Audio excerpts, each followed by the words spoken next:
छोटे से गांव में अनन्या नाम की एक बहादुर लड़की रहती थी।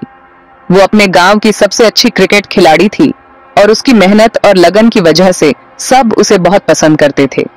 अनन्या के सपने बहुत बड़े थे। वो चाहती थी कि एक दिन वो बड़े स्टेडियम में खेले और देश के लिए जीत हासिल करे। वो हमेशा से कुछ अलग करना चाहती थी।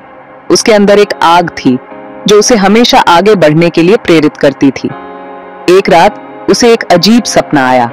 उसने देखा कि वो एक बड़े मैच में खेल रही है और चारों तरफ लोग उसकी तारीफ कर रहे हैं। उसने एक चमकता हुआ सोने का महल देखा। महल बहुत सुंदर था और उसकी चमक से पूरा मैदान रोशन हो रहा था। उसके चारों तरफ हरे भरे बगीचे थे जो उसकी आंखों को बहुत सुकून दे रहे थे और रंग बिरंगे फूल खिले हुए थे।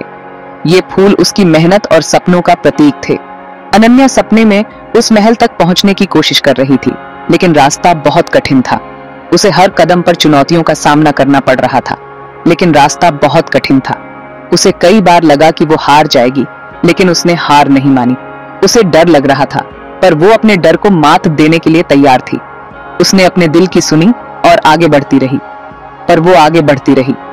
उसकी हिम्मत और जज्बा उसे हर मुश्किल से लड़ने की ताकत दे रहे थे। अचानक उसकी आंख खुल गई।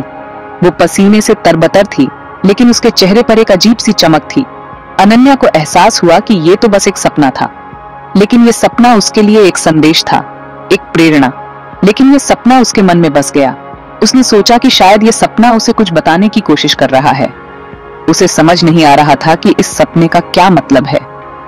क्या ये बस एक सपना था या कोई इशारा? क्या ये बस एक सपना था या कोई इशारा? उसने अपने दिल से पूछा और उसे जवाब मिला कि ये एक इशारा था। अनन्या ने फैसला किया कि वो इस सपने को अनदेखा नहीं कर सकती। उसे इस सपने का मतलब समझना होगा और उसे पूरा करना होगा। उसे ये सोने का महल ढूंढना ही होगा। उसने ठान लिया कि वो इस सफर पर निकलेगी और अपने सपने को हकीकत में बदलेगी। अगले दिन सूरज की पहली किरण के साथ ही अनन्या ने अपने सफर की शुरुआत की। उसके दिल में एक नई उम्मीद और जोश था। अनन्या ने अपना सफर शुरू कर दिया। उसे नहीं पता था कि उसे कहाँ जाना है, लेकिन उसके दिल में एक अजीब सी शांति थी। उसे नहीं पता था कि उसे कहाँ जाना है, पर वो अपने दिल की सुन रही थी। उसके दिल की आवाज उसे सही रास्ता दिखा रही थी, पर वो अपने दिल की सुन रही थी।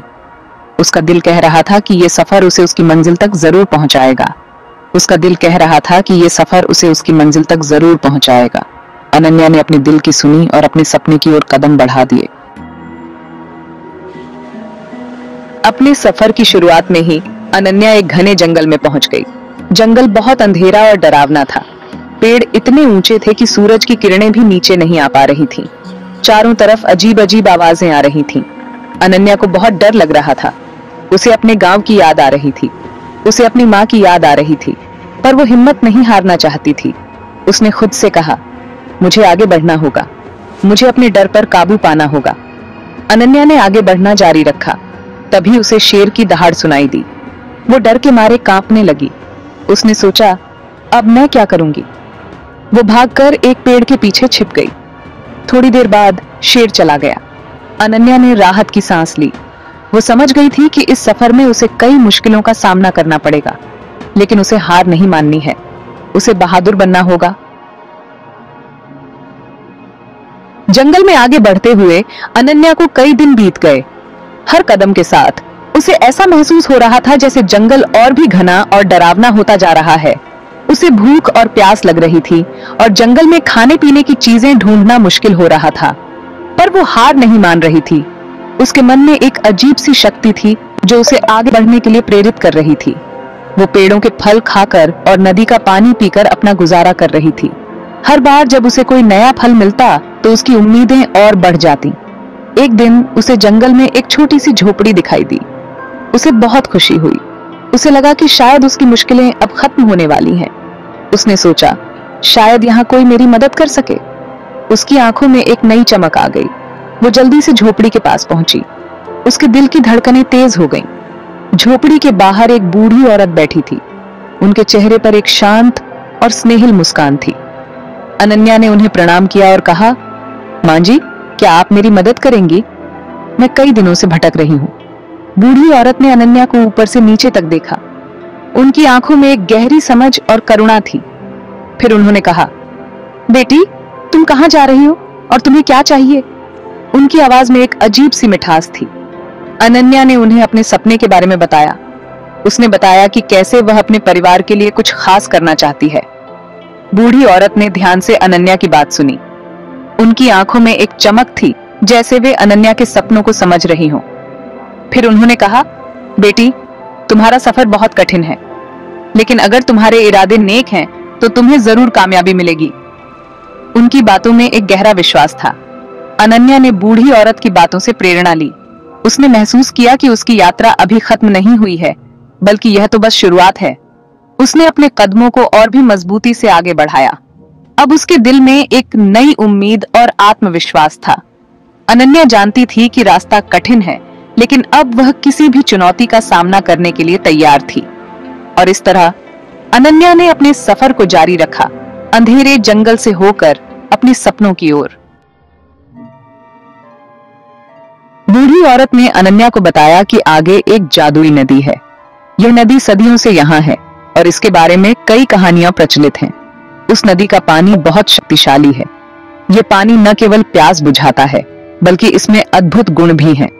अगर कोई नेक इंसान उस पानी को पी ले तो उसकी सारी थकान दूर हो जाती है, और अगर कोई बुरा इंसान उस पानी को पी ले तो वह बीमार पड़ जाता है। यह पानी इंसान के दिल की सच्चाई को पहचानता है। अनन्या ने बूढ़ी औरत को धन्यवाद दिया और आगे बढ़ गई। उसने सोचा कि यह नदी उसके लिए कितनी महत्वपूर्ण हो सकती है। कुछ देर बाद उसे एक नदी दिखाई दी। नदी का दृश्य बहुत ही मनमोहक था। नदी का पानी चांदी की तरह चमक रहा था। सूरज की किरणें पानी पर पड़कर उसे और भी चमकदार बना रही थी। अनन्या को बहुत प्यास लग रही थी। उसने सोचा कि यह पानी उसकी प्यास बुझा सकता है। उसने नदी का पानी पीने के लिए हाथ आगे बढ़ाया। तभी उसे याद आया कि बूढ़ी औरत ने क्या कहा था। उसने अपने कदम रोक लिए और सोचने लगी। उसने सोचा, क्या मैं वाकई एक नेक इंसान हूँ? यह सवाल उसके मन में गूंजने लगा। अनन्या ने अपने दिल से पूछा, क्या मैं इस सफर पर किसी का बुरा चाहती हूँ? उसने अपने पिछले कार्यों और इरादों पर विचार किया। उसे एहसास हुआ कि उसके इरादे नेक हैं। वो किसी का बुरा नहीं चाहती। उसने अपने दिल की सच्चाई को पहचाना। उसने बेझिझक नदी का पानी पिया। उसे विश्वास था कि वह नेक इंसान है। पानी बहुत मीठा और ताजा था। ये पानी किसी अमृत से कम नहीं था। अनन्या को लगा जैसे उसकी सारी थकान दूर हो गई हो। उसे नई ऊर्जा और ताजगी का अनुभव हुआ। उसने महसूस किया कि यह पानी वाकई जादुई है। अनन्या ने नदी की ओर देखा और मन ही मन धन्यवाद किया। उसने सोचा कि इस नदी ने उसे न केवल शारीरिक रूप से बल्कि मानसिक रूप से भी ताजगी दी है। उसने अपने सफर को जारी रखने का निर्णय लिया। अब वह और भी दृढ़ संकल्पित थी और उसे विश्वास था कि वह अपने लक्ष्य को अवश्य प्राप्त करेगी। अनन्या ने अपने कदम तेज कर दिए और अपने अगले गंतव्य की ओर बढ़ने लगी। उसके मन में अब कोई संदेह नहीं था। उसने मुस्कुराते हुए सोचा कि यह सफर उसे और भी मजबूत बनाएगा। उसने अपने दिल में एक नई उम्मीद और आत्मविश्वास